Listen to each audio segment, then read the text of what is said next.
Team India cricket fans కు special గా చెప్పాలంటే విరాట్ కోహ్లీ ఫ్యాన్స్ కు షాకింగ్ న్యూస్ ఇది.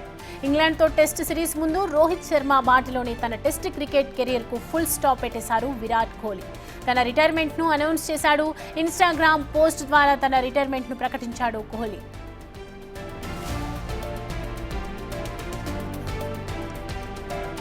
తన 14 ఏళ్ల టెస్ట్ క్రికెట్లో ఎంతో సంతృప్తి ఉందని, టెస్ట్ క్రికెట్ తనను టెస్ట్ చేసిందని, ఎన్నో పాఠాలను నేర్పించిందన్నారు. వాటిని జీవితాంతం గుర్తుంచుకుంటానన్నారు. టెస్ట్ క్రికెట్ ఆడటం అనేది తనకు చాలా పర్సనల్ అన్నాడు కోహ్లీ.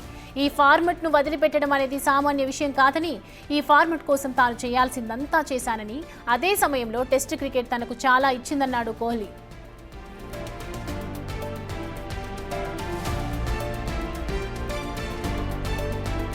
చాలా సంతృప్తితో ఈ ఫార్మెట్ను వీడుతున్నానన్నాడు విరాట్ కోహ్లీ. తనకు సహకరించిన ప్రతి ఒక్కరికి, ఫీల్డ్లో సహకరించిన వారందరికీ రుణపడి ఉంటానన్నాడు. తన టెస్ట్ కెరీర్ విషయంలో ఎప్పుడు వెనక్కి తిరిగి చూసుకున్నా తన పెదవులపై ఓ చిరునవ్వే ఉంటుందన్నాడు విరాట్ కోహ్లీ.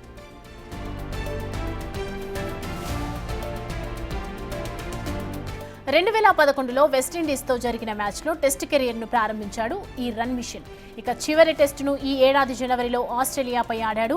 ఇప్పటి వరకు 123 టెస్టు మ్యాచ్లు ఆడిన కోహ్లీ 9230 పరుగులు చేశాడు. ఇందులో 30 సెంచరీలున్నాయి, 31 హాఫ్ సెంచరీలు ఉన్నాయి. టెస్టుల్లో అతని స్ట్రైక్ రేట్ 55.57గా ఉంది.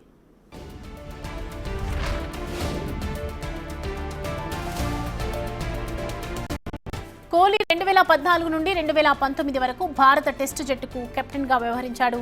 68 టెస్టులలో నాయకత్వం వహించి 40 విజయాలు సాధించాడు. ఇది భారత టెస్టు కెప్టెన్గా అత్యధిక విజయాల రికార్డు.